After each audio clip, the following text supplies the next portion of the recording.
C'est un plaisir de vous retrouver ce vendredi en fin de semaine pour la une des journaux. Ce matin d'Éden, nous démarrons par la presse du jour. La presse du jour titre ce matin dégel... Pardon.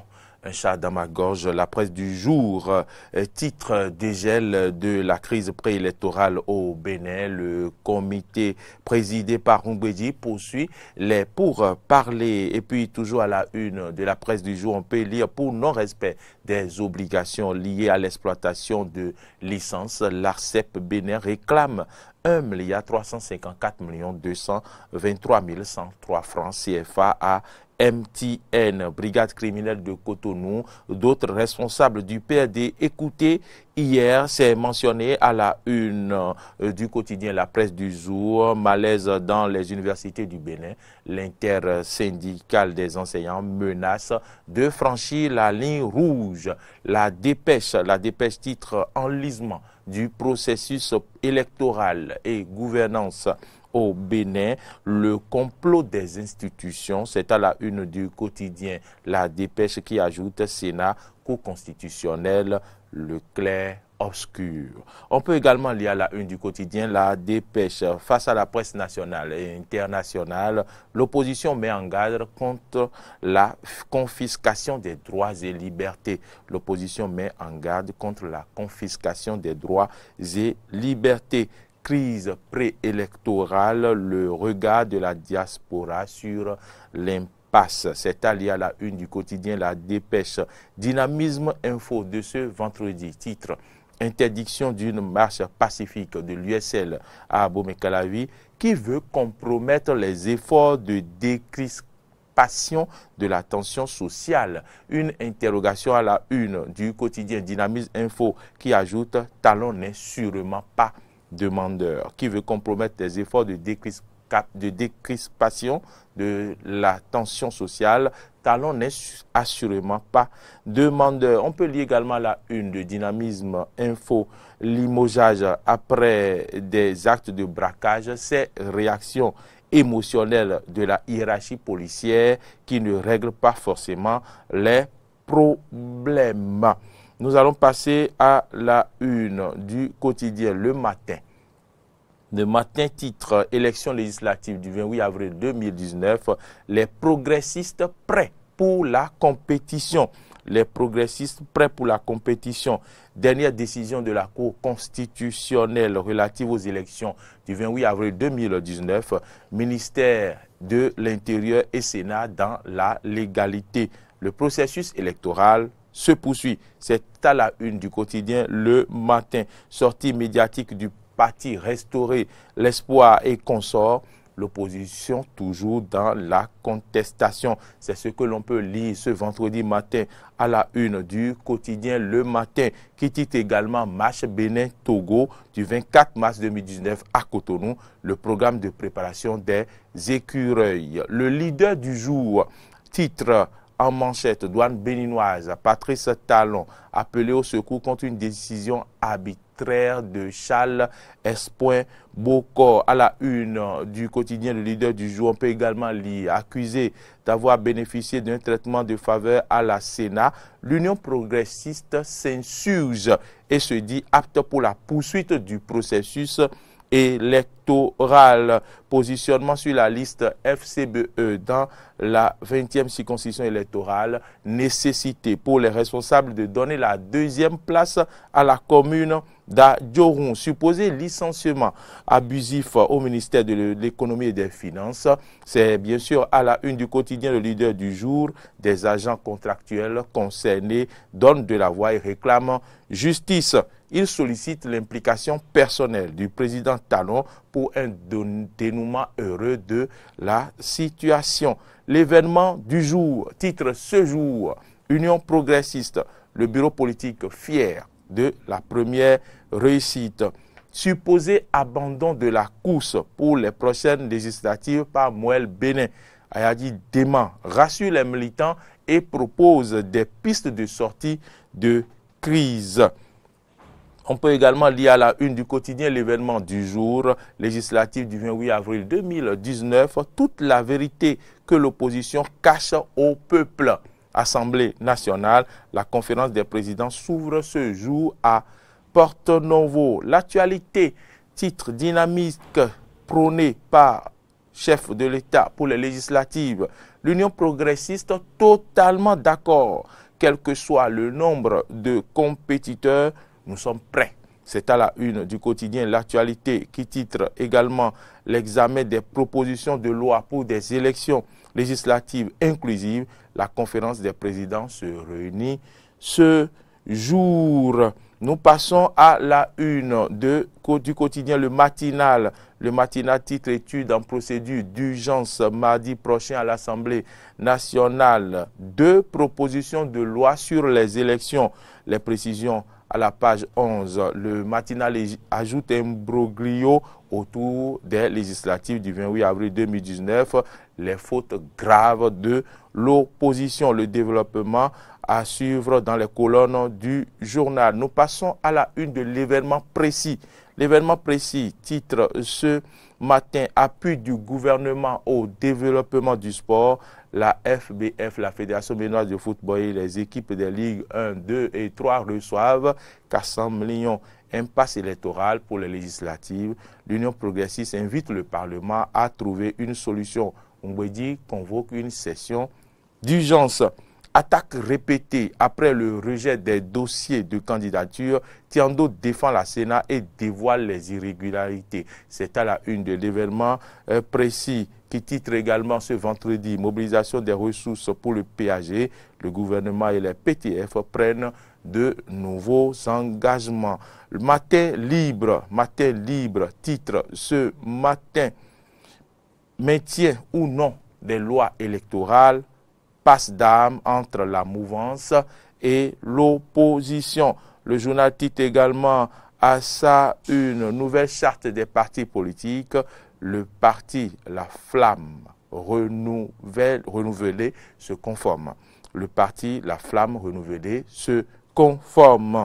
Nous allons passer à la une du quotidien Le Débat béninois. Le débat béninois titre impasse politico-électorale au Bénin.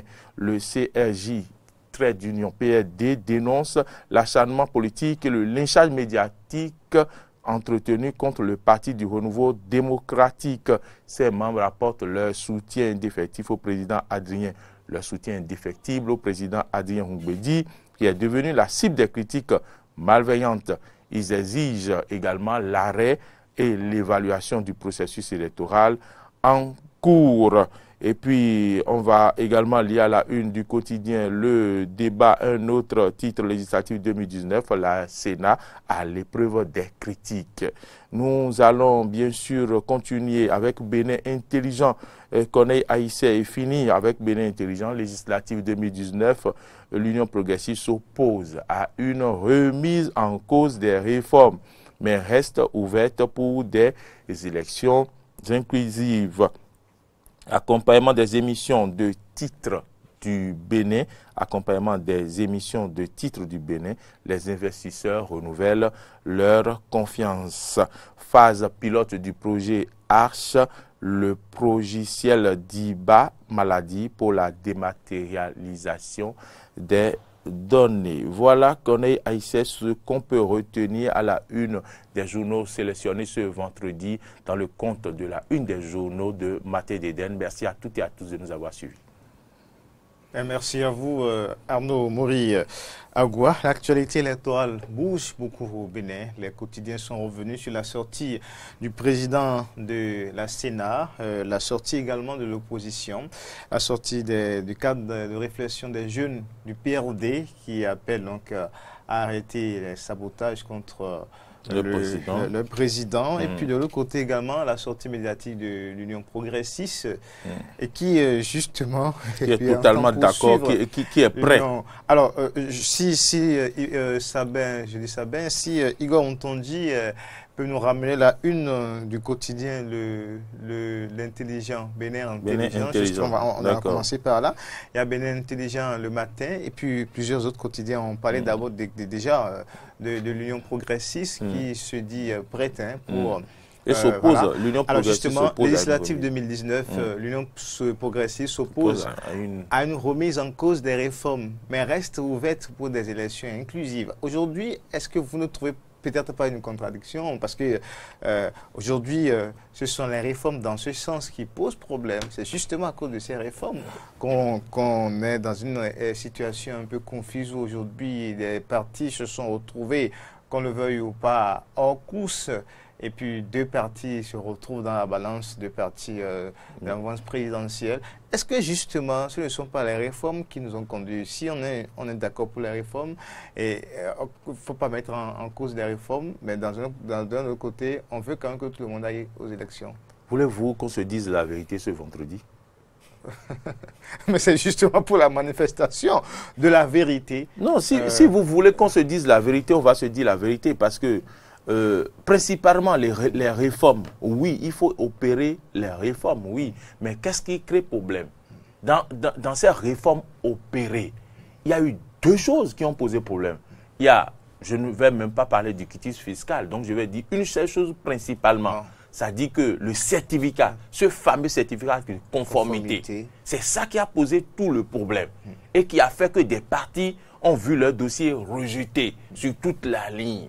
D'accord? Et en dehors de cela, il y a eu un peu les irrégularités dont le président de la Sénat a parlé et dont il a tenu compte pour rejeter certains dossiers appartenant à d'autres partis comme l'USL, Moël Béné. L'USL ne détenait pas le certificat de conformité. Son dossier n'avait même pas été étudié par la Sénat. Merci. Donc, Moël Béné avec un peu les irrégularités, le PRD avec les irrégularités observées. Donc, je pense que comment on peut vouloir une élection inclusive, d'accord, sans toucher aux réformes, sans analyser un peu, sans voir ce qui bloque, ce qui embouche la trompette du processus électoral. Et aussi, donc, comment peut-on être pour des élections inclusives et ne pas faire de proposition? Parce que ce parti n'a pas eu à faire de proposition. Bon, en tout cas, si le parti n'a pas eu à faire de proposition, le parti, c'est son choix. On estime donc, que ça ne concerne que les autres, c'est ça? Le parti est clair. Le parti dit que, en tout cas, il veut des réformes d'élections inclusives, mais que les réformes qu'on a eu déjà à faire, non, c'est très bien comme ça. Non, on ne doit pas toucher à ça. Comme vous l'avez dit, c'est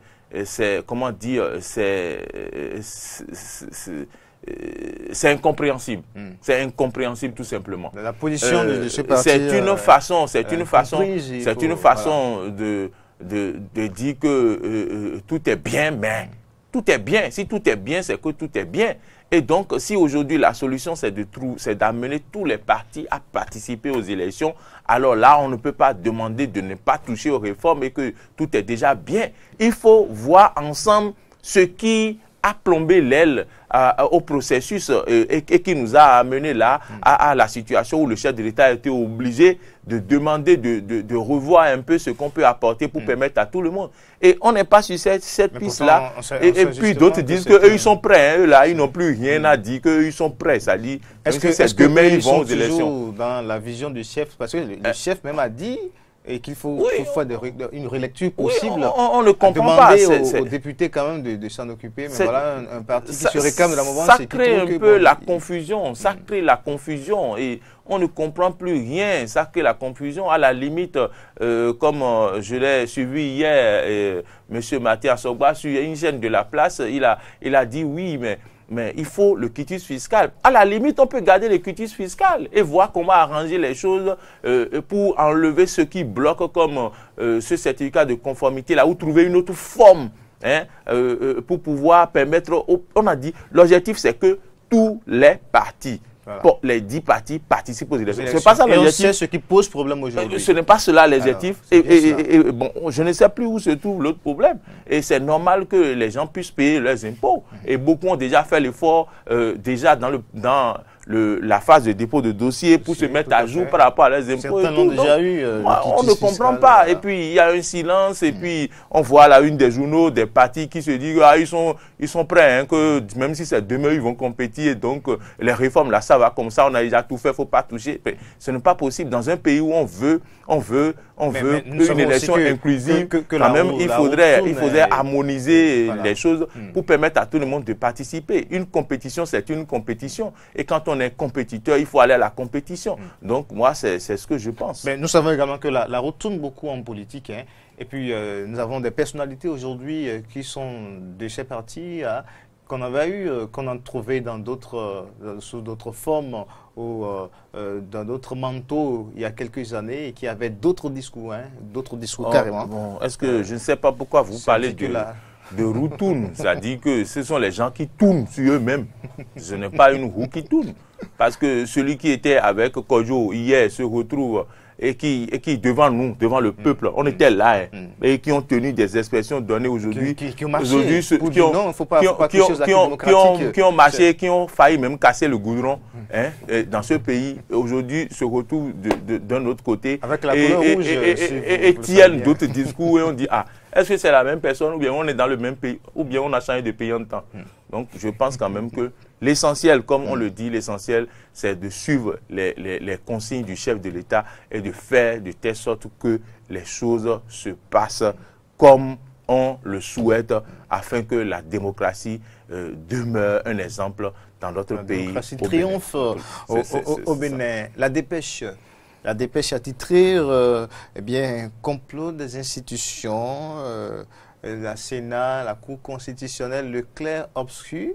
Mais le quotidien, le matin, parle du respect des tests. Les deux institutions respectent les tests. Et le ministère de l'Intérieur également. Les positions de ces quotidiens diffèrent par rapport chacun, selon peut-être ses appréciations, pendant que la dépêche trouve qu'il y a peut-être un clair-obscur entre ces deux institutions. Le matin trouve que tout va bien et que les deux institutions ou les trois institutions, le ministère de l'Intérieur, la Sénat et la Cour, jouent leur rôle comme il faut. Voilà. Le matin, voilà, qui a titré dernière décision de la Cour constitutionnelle relative aux élections du 20 avril. Ministère de l'Intérieur et Sénat dans la légalité. Le processus électoral se poursuit. Et quand vous prenez la dépêche parle de clair. Si vous voulez que je me prononce d'abord par rapport à ce titre, jusque-là, on n'a pas encore revu un peu les tests pour permettre à tout le monde de passer à l'élection. Le processus est en cours. Donc peut-être que le matin se situe par rapport aux réformes en place. Et donc se dit que par rapport aux réformes en place, le ministère de l'Intérieur est dans la légalité parce que les pièces fournies ne sont pas à jour. Et donc, par rapport à la Sénat également, si la Sénat devait respecter les tests, les nouveaux tests, et donc la Sénat aussi est à jour. Donc, je pense que par rapport à ça, le matin n'a pas tort. Et ces deux institutions ont respecté les tests parce qu'ils exhibent les tests. Quand ces institutions veulent parler, ils parlent par rapport aux tests de loi en vigueur actuellement. Et donc, si le matin titre ainsi, le matin n'a pas tort. Mais de l'autre côté, lorsque la dépêche titre qu'il y a complot entre le Sénat et le Cour constitutionnelle, c'est quand même osé comme titre. Le clair-obscur, c'est dit que ce n'est pas tout à fait. Que tout n'est pas clair. Cache peut-être que tout n'est pas clair. Bon, vous savez, je ne sais quoi dire. Moi, cela n'engage que la dépêche. Et donc, je ne sais pas de quel argument le journal dispose pour parler de complot des institutions. Bon, le journal ne s'interroge pas. Le journal affirme. Donc, voilà, enlisement du processus électoral et gouvernance au Bénin, je pense quand même que tout se fera de telle sorte que... Pour vous, c'est trop tôt de parler déjà de complot. De complot, tout à fait, des institutions. Voilà. Je pense qu'il faut quand même... Certes, il y a des quiproquos, mais... Non, je pense qu'il y a des éléments qui font, peut-être qui amènent la dépêche à dire, est-ce que effectivement tout se passe bien tel que les choses se passent là, est-ce que vraiment tout se passe bien? Mais il faut comprendre que la convocation du président du PRD et de son vice-président n'est pas liée aux documents aux documents que ces personnalités ont fournis à la Sénat. C'est plutôt un autre, un des candidats, des militants qui a retrouvé son nom sur la liste PRD et qui a dit qu'il ne voulait pas aller aux élections. Et c'est ce militant-là qui a donc porté plainte. Donc, c'est deux dossiers séparés. Et donc, nous avions analysé, on a dit, ben, si le président a fourni des documents à la Cour constitutionnelle et qu'on trouve que ces documents-là sont confidentiels et que le président ne devrait pas les fournir, on demande la provenance. On s'est interrogé ici pour dire, mais est-ce que normalement, on devait poser cette question au président ou bien on devait tenir compte de ce qu'il a exhibé comme document. La Sénat est revenue pour parler de documents falsifiés et tout ça. Donc, il y a ces éléments-là réunis peut-être qui amènent la dépêche à se poser des questions sur qu'est-ce qui se joue, qu'est-ce qui se fait. Tu vois. Donc, mais quand même, je pense qu'il faut mettre la balle à terre parce que le processus, on l'espère, ira à terme et tous les partis, tous les responsables de partis auront le sourire aux lèvres, les militants auront le sourire aux lèvres parce que les élections se dérouleront de façon habituelle dans la paix.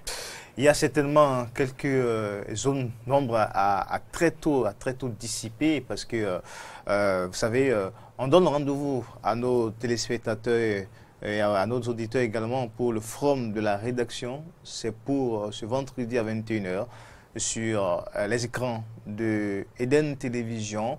Alors, on reviendra, ça se passe entre journalistes du groupe de presse Eden TV Diaspora FM. On va se retrouver forcément pour analyser de fond en comble, mieux le fait d'ailleurs.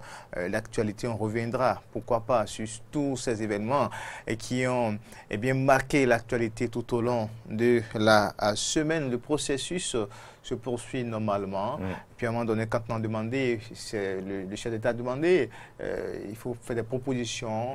Quand est-ce que ces propositions pourront être validées, intégrées dans le processus électoral? Tout cela, ça fait un peu de confusion justement, parce que là, la Sénat va continuer certainement par faire dérouler son calendrier. Absolument, la Sénat, le président ne l'a pas caché. Aux partis dont les dossiers de candidature ont été validés, que le processus se poursuit normalement, alors qu'à l'instant actuel, il va falloir, s'il faut toucher au calendrier, le dire très tôt, pour qu'on sache quand est-ce que les propositions demandées seront faites au niveau de l'Assemblée, quand est-ce que les lois, la rectification des choses pourra être effective pour pouvoir les incorporer. Est-ce qu'entre-temps, la Sénat sera obligée de toucher au calendrier électoral? C'est tout cela qui doit normalement rassurer. Mais c'est comme si l'Assemblée, dans son enclos, continue avec ses propositions. Les partis de l'opposition également restent dans leur logique. Et c'est une logique qui... je ne vais pas dire tout ici maintenant, mais on aura le temps de revenir dans la soirée. Merci à nos Mori Agua.